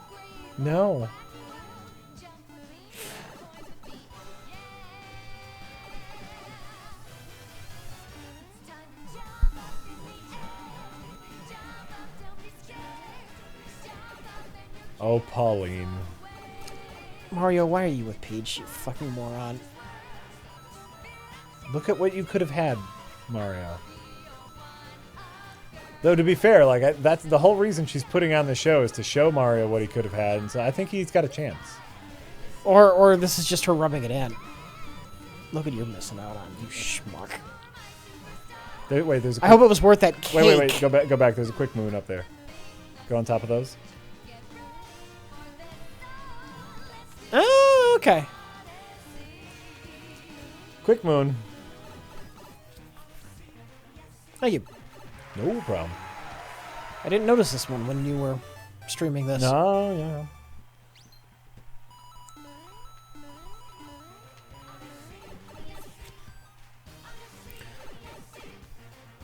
You don't have deja vu. I am playing. I didn't play this last time. Jack played this, for one. Yeah. And it seemed like an easy game to play while also having a Stranger Things spoilers discussion. This is it can be a pretty mindless game, so I think it was the right call. Even though we did play this level, but Rich is almost out of it already.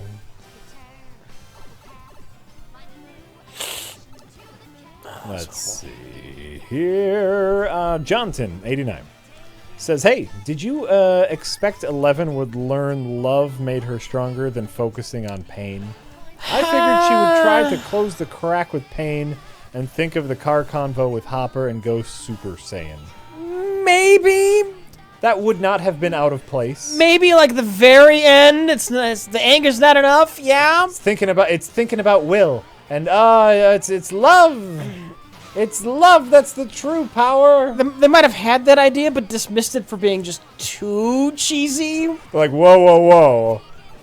that crosses the line even for us. Right. Yeah. Yeah.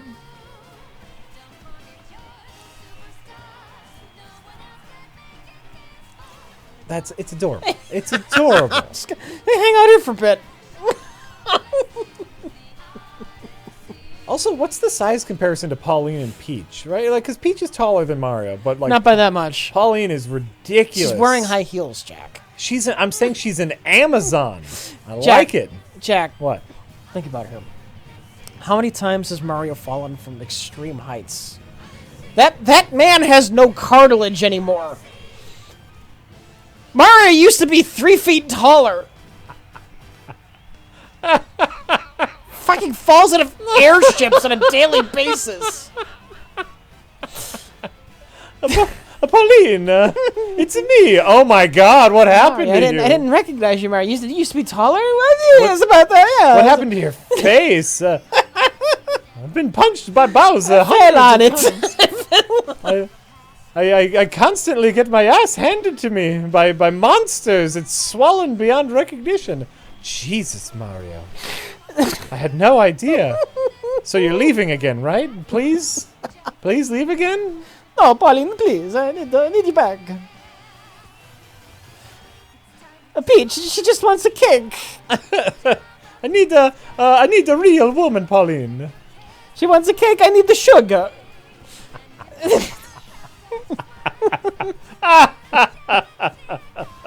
You know, as they say, she's all peaches, no cream.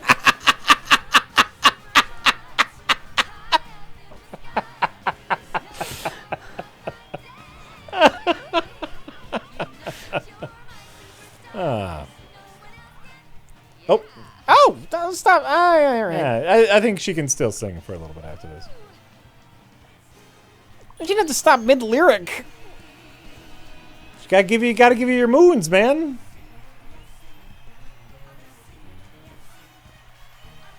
Jack made it fun. Listen, I got one joke in me. That was it. Now I'm done. I'm done for the rest of the night. Let's see here. Miss Toots says, guys, earlier someone thought the Duffer Brothers might be RLM fans. In episode 7, I noticed the word Grabowski spray painted on a wall. Just saying. Yeah, I don't know if that necessarily means that, though, but... Grabowski's a pretty common name, I think. Especially, like, they're kind of Midwesty. It's like a nice Polish name. That's Chicago Polish name. Yeah. You know, I don't think it means anything. Yeah. It's not impossible, but... Alright, I need to nab 2 quick moons. Okay. There's one. If you see those tall buildings right there. There's a ton of them in the city. Oh yeah. I know where there's one literally in a pile of garbage. All right, where's it at? It's on top of these buildings. These you can also do this taxi cab one. You have to mind rape that man. I've done this. And drive his remote control car into the moon. I'm terrible at this control stuff. Oh.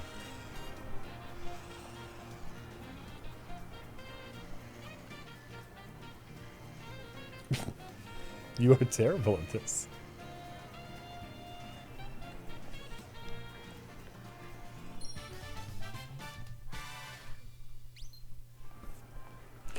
All right, so where's this garbage pile? On top of the roof. Get up on these buildings. These buildings or those? It's up there somewhere. It's up there somewhere.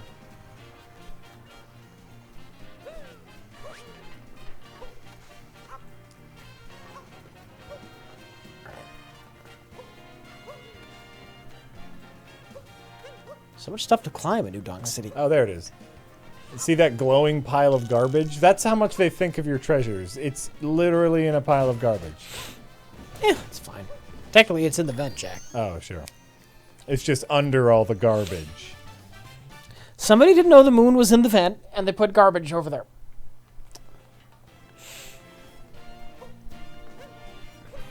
Besides, I don't care about the collecting stuff. I care, is it fun to jump around and do the things? Sure. The collecting stuff can just be tedious and annoying. Yeah, I think it is. And the fact that most of it is optional doesn't bother me. Yeah. Which is why the purple coins annoy me, because you need to find all of the purple coins if you want to get all of the stuff. Yeah, but that is equally optional. The stuff adds something. His outfits are adorable. Yeah. Yeah, I agree.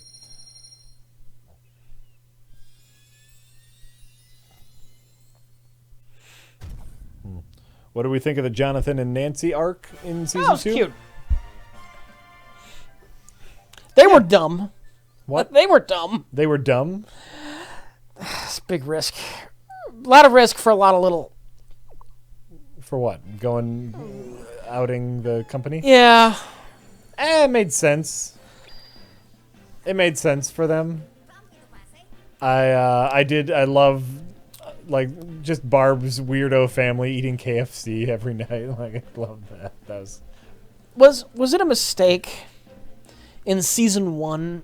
Obviously, at the time, I kind of love that scene. Added a lot of tension. It was a great scene when the cafeteria guy Benny gets shot. Do you remember that? the cafeteria guy? The guy who ran the diner and found L11 to begin with. Oh, okay, yeah, and then the company he calls in. Child Services, and then Child Services comes in Yeah. and shoots him in the head. Right. All he did was fucking C11. Yeah. And they shoot him in the head. Now they're letting everyone else sign NDAs, and they can just walk away? Yeah, but that was Hopper's doing. Why did you shoot Hopper in the fucking head, too? Yeah, but they need it was see, to me that made perfect sense. They have a town that's getting out of control. So if they can stop the hemorrhaging and have someone the town trusts to be their point man on cover-ups. All right. But all right. That's the whole shebang, man. That's the whole shebang. Like in season 1, it kind of drives me nuts when they capture Hopper. And then they just bring him home. That drives me nuts. After they shot Benny, all he did was C11. Hopper's breaking into their evil lab. He's seeing their weird portal to another dimension, and he knows about their kids. And they just let him go. Well, there's one difference. Yeah? Hopper's the main character. I understand that. I understand that.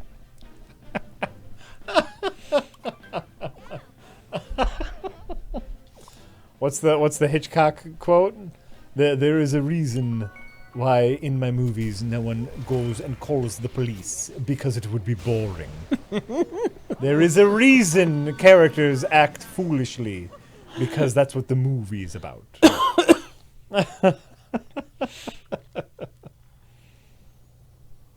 Yeah, no, they saw an opportunity, and I did like actually that little bit of world building where, they found a way to convince the parents and the kids oh, it's for our country. Oh yeah, sure. And, it all made sense.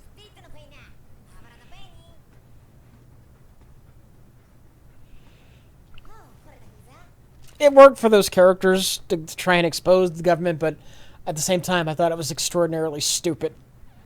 Sure. Sometimes that happens. Why? Because the plot needs to move forward, and this is our main character. We've already paid this actor to be in the whole series. We can't kill him off. I'm talking about Nancy and Jonathan in season 2 with the attempted expose. Oh, and see,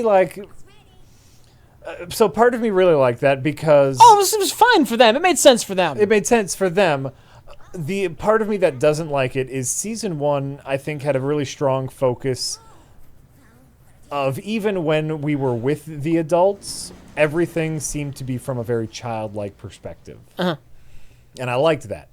Even when we were with the mom, when we were with Winona Ryder, she was doing weirdo things like answering the phone and hanging up Christmas lights. That's very childlike, very mystical, right? Okay.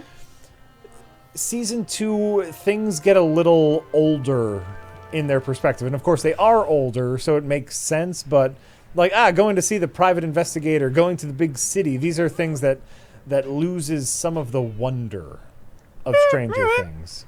And I think that's part of the reason why I feel like season 2 isn't as good as season 1.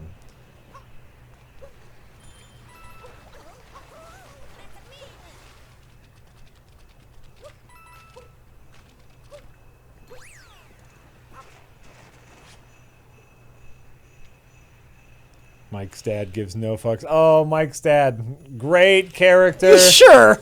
Oh, first of all, look at these guys. Rich, look at these guys.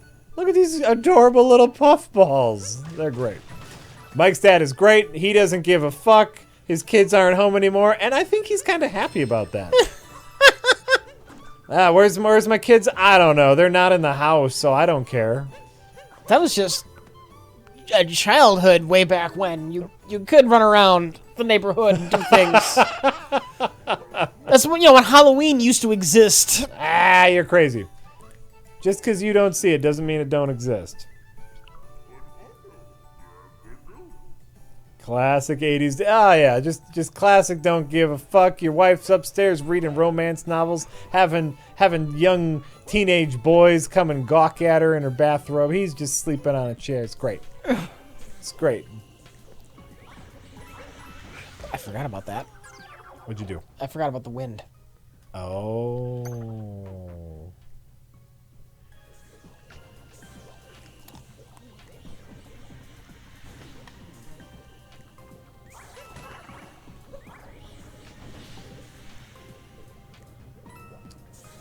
I didn't like Dustin saying motherfucker to his mom.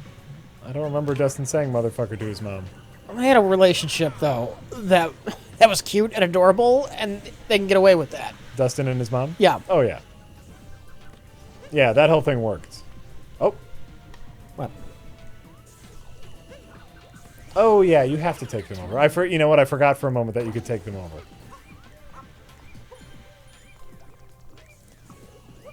I forgot that you could mind rape the sentient cloud. Yeah.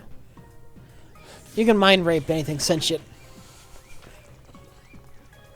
Except for those guys. Okay. Okay, not everything.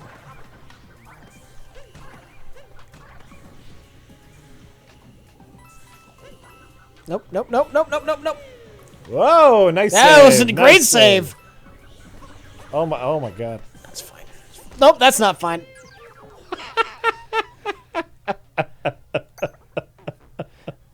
Wasted that great save. What about 11's mom? Oh yeah, I liked that whole thing.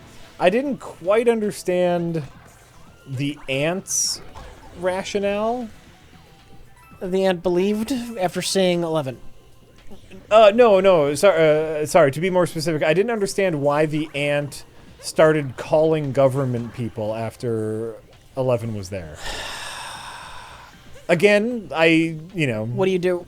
Because the plot needed to make sense, but like, she has now seen firsthand that like 11 can talk to her sister, and there is some weirdo stuff happening. Government conspiracies are real. So I think I'll just call the government. All right, they needed 11 to leave the aunt. Right. Of course. Yeah. I get that. You know, there's a moon on top of that building. On top of that archway right there, where that X is. Oh my god. Just a heads up. She tried to call Hopper, and then when she couldn't get a hold of Hopper, she called a different government number, and that's what tipped him off.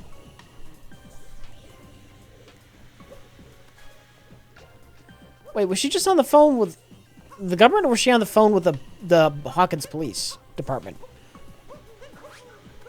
Oh, no, I don't remember. Whatever it was, it made 11 leave, right?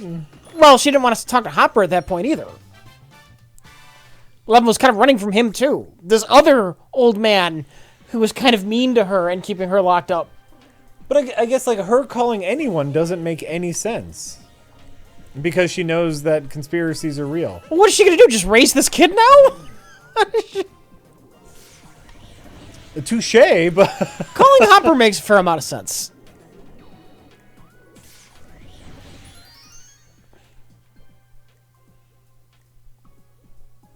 Rad Raccoon, there's a lot of good games on the Switch. And if you at all play any games portably, if you like playing any game on the go, I think it's worth it.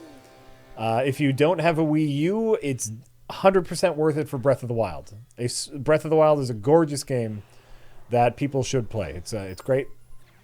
That's worth it. And now there's a bunch of other games that I think are totally worth it. So yes. I didn't finish Twin Peaks. I saw a couple episodes, and it wasn't for me, the new season of Twin Peaks.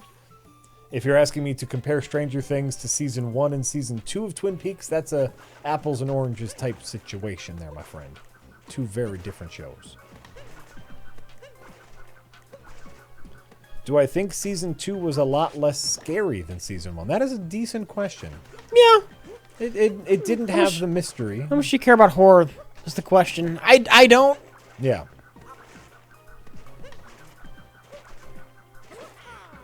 I think that's a fair question. I really liked the giant shadow monster form. I liked that. Just a being that you can't see in the ether. Yeah. I didn't necessarily understand how it could then like go inside of people, or like a dust monster, but I did like the big unseen form. I liked that. Visually, sure. Everything else about it, I don't know. You're not a fan of like the hive mind thing? I thought that was a much... There's a hive mind that wanted to build tunnels. They wanted to spread. I know. The tunnels thing was just weird to me.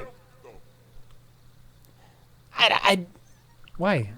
Just stay in the shadows and walk around. What do you need tunnels for? It's What do you mean stay in the bizarre. shadows? They're building tunnels! Do the tunnels have bombs in them? No, the tunnels! The tunnels killed. They killed all the pumpkins! They killed... By the way, it would have been great if they only killed pumpkins. Like, oh my god, the trees, the grass, the apple orchards. Oh no, all those are fine. Just the pumpkins. Oh. Yeah, I guess we could live without pumpkins. That's fine.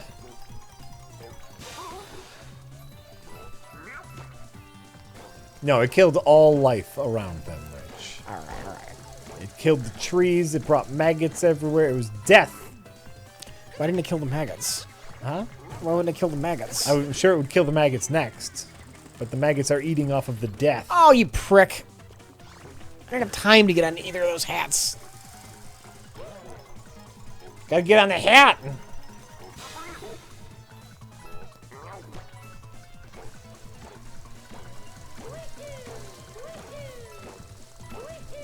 You know what? I have no particular love of pumpkin anything. Yeah, I'll put that out there. I don't care for pumpkin pie. Once a year, I kind of enjoy carving them, but I care not for pumpkin anything. I'm not a huge fan of pumpkin beer. I've had a pumpkin soup that was all right once, but I care not. Ooh, excuse me. I care not for pumpkin. If someone told me, oh my God, a horrible tragedy just happened, and all the pumpkins in the entire world disappeared, I go, oh, that changes my life in zero ways. Right. So I think I'm with you there. yeah, They make neat jack-o'-lanterns, Jack. sure, but that can be replaced with like Foam, yeah. plastic, you know. Okay. Pumpkin seeds are all right, sure, but you know, so are sunflower seeds. So are nuts in general, salted nuts.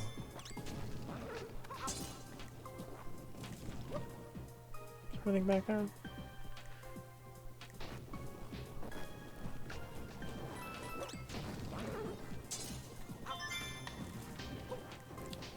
All right, let's see what we got here.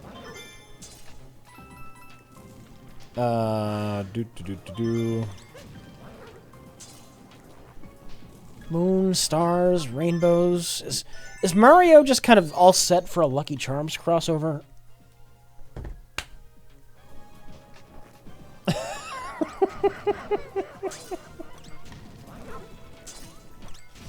Huff-Hearted says, "Hey, great thoughts on episode 7." No, do the dive, not the. I love how the series took Paul Reiser's character and went away from the 80s scientist stereotype at the end. I felt episode 7 was too 80s predictable in story. What do you mean 80s? What does 80s predictable mean? We're talking about a TV series that exists to be an homage to 80s movies, and you're complaining because they have done a different style of 80s movie in this show that is a homage to 80s movies. Word. Super word. Oh no, they put a trope on top of my show filled with tropes. Ah, but it's a different kind. I get. God damn it. I hate this part. I get it. I get why people are upset. But I just. I don't. I legitimately don't. It is tonally it's different and it stops the story in its tracks so 11 can catch up. I'm not saying they can't get upset and do whatever you want. Yeah. I don't get it though. It's tonally different and it stops the story completely. It has positive benefits to doing so, I think. But the story that they stopped was kind of blah. Right, it has positive benefits, but it does stop the story, and generally that can be a bad thing. We'll never know if the pumpkins survive. Well, think of the lattes, Rich. The pumpkin spiced lattes.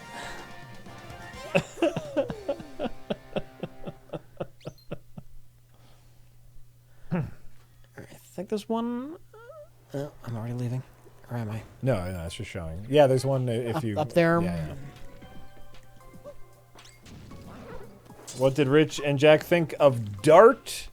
I hated Dart. We thought that Dustin was uncharacteristically stupid. All the kids were uncharacteristically stupid. No. They had their shit together in season 1. And, you know, of course they were kids and they were dumb. You know, bringing a slingshot to fight the Demogorgon. Sure. But that was still, you know, that was kid logic.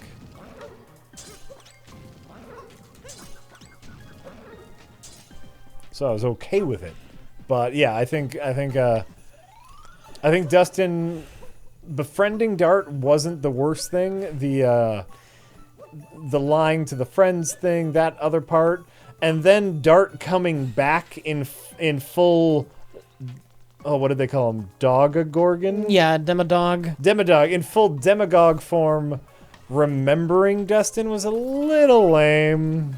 I'm gonna allow it because, of course, like we've mentioned, the show is filled with kind of lame things. But, Demodog. Demodog.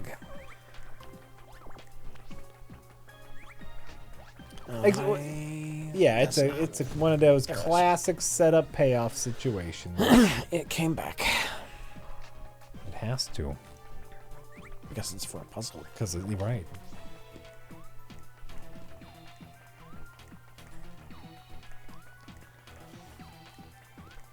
All right, let's see here. The off switch said thoughts on Hopper not doing his normal police work, i.e., not punching his way to the answers. I didn't think he punched one person. I know. Yeah.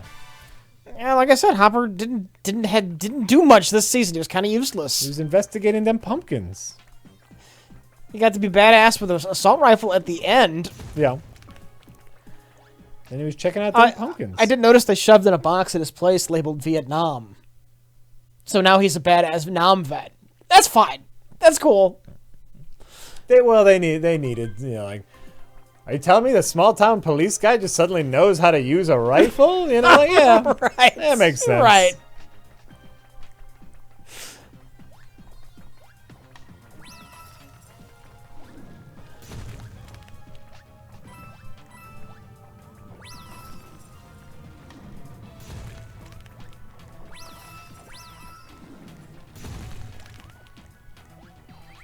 Yeah, and they hinted at, and they was more than just the box, because like when he was talking, you know, at first when they diagnosed Will with PTSD. Oh, and, sure. You know, like sure. he talked about, oh yeah, I've known the dudes, and yeah, it's all right. It makes sense. It all makes sense. It was fine. Hopper did not succeed with the assault rifle. If you remember, the Demodogs got too distracted eating Bob. Talking about the very end, though. He was kind of holding them off while Elle was doing her thing. They had their buddy cop moment. Oh, yeah, but he didn't kill any of the demodogs. The bullets just pushed them off of the platform they were on. I'd have to rewatch that. Oh, He had his badass moment. Yeah, I'm just saying. Oh, okay. I saw that as they were climbing on stuff, and the bullets didn't do anything to hurt them. They just kind of knocked them off. Probably not the best weapon for that. What? An assault rifle. Well, he had that in a shotgun. I meant for piercing, not shoving you backwards. I mean, it's still a bullet. It'll move you. I think this is like a movie thing. I don't think they do. They're designed to go through you. Yeah, well, but they don't go through the demi-dogs, so they move them. So you just want the most things hitting them. If their force was shoving you back as opposed to penetrating you, you wouldn't die. Yeah. You just get knocked back, and those bullets bounce off of your skin. Yeah, but that's what I'm saying. For the demi-dogs, the bullets bounced off, so it would move them. I don't think it would be that kind of force that would shove him off of the planet. I don't know. It's a movie thing. It's a movie thing. That's how I took it. I don't know if he was killing the demi-dogs at the end. I took it as he was just knocking them down. So.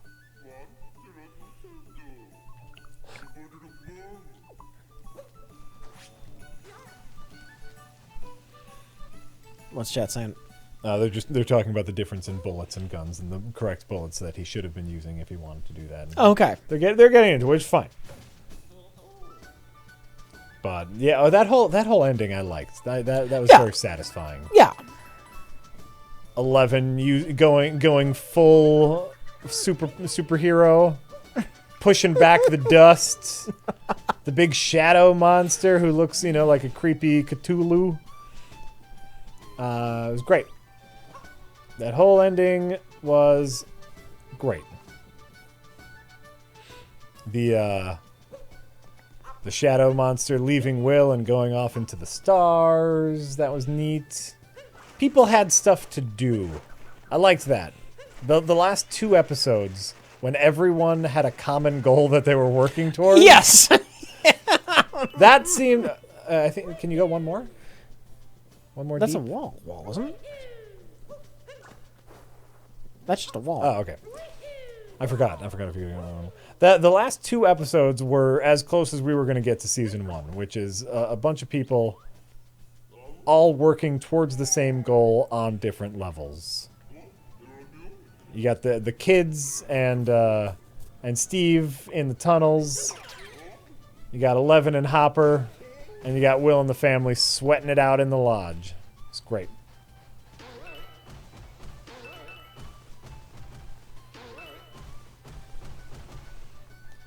Retromania Joe, I'm saying I liked the big shadow monster. I liked the unseeable evil. I liked that we never got a clear picture of him, only because when we finally got a clear picture of the Demogorgon, it was just bad CG.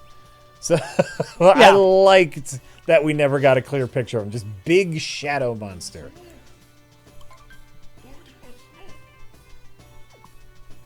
The 11 makeover was great. Though, as a country boy, just her looking like a derpy hick, I also kind of like. Just like, especially knowing her power set, like knowing how powerful she is. I liked, that was more in character because she wouldn't care about how she looked, right? Right. Like, this is what? She knows no social construct. And so I liked her looking like a hick who was also badass, but being punk rock, being emo 11 was super hilarious, and I loved it. I like this race. Bouncy race? Yeah. Cool. She didn't look like a farmer, though. She's wearing overalls. That's classic farm.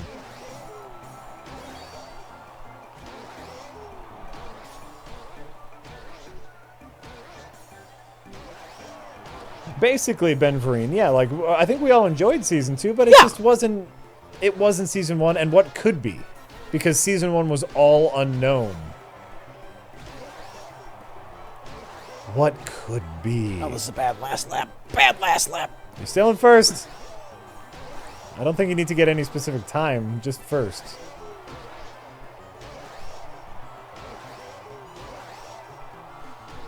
I could use more of this. This is actually a neat racing mechanic with the bouncing. I like it. Yeah, I like it. I'm okay with it. I have no qualms.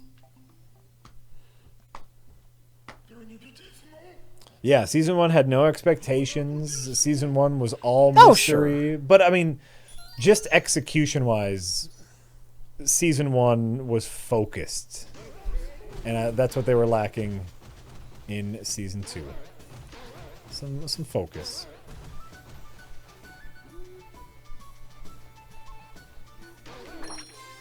Yeah, and see, I think I've seen a lot of people, like, hating on 8's gang, but to me, it was just, like, schlocky goodness. This is 80s movie gang. Yes!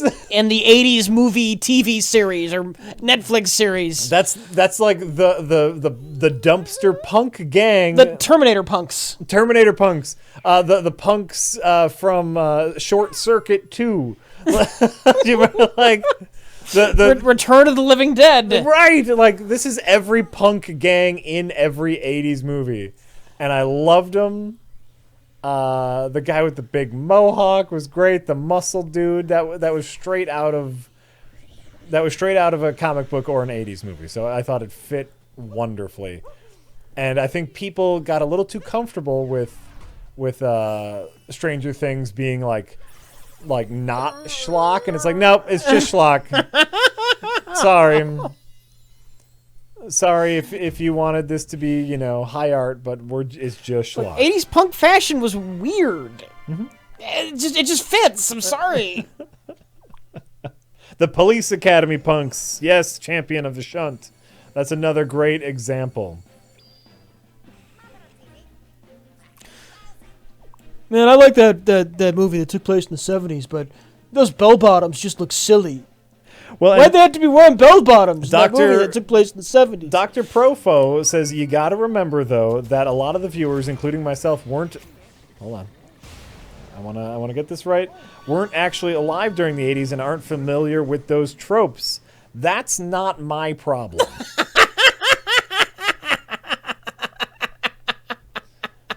That's also not the Duffer Brothers' problem. That's not Netflix' problem. That's your problem. Now, I get that art... If art is not...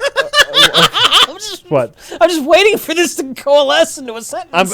I am working on it. That's a great William Shatner impression. Why, Rich? Never have I seen such a delight of stars and monsters. This is a classic debate in art, Rich. Is how much of the art is the artist responsible to convey, and how much is the audience responsible to receive? Mm-hmm. Right? This is classic. This is a classic old argument in the art community. But I even think beyond knowing what an 80s punk looks like, if you are down with the general theme of Stranger Things, it's not that far of a stretch to be down with the punks. Yeah. It's a different kind of schlock, but it's all still schlock. Sure, yeah. Sure. So even if you have never seen any of these 80s movies, if you're okay with one aesthetic, you kind of have to be okay with the other. Is Jack drunk again? Drunk on LaCroix, motherfucker!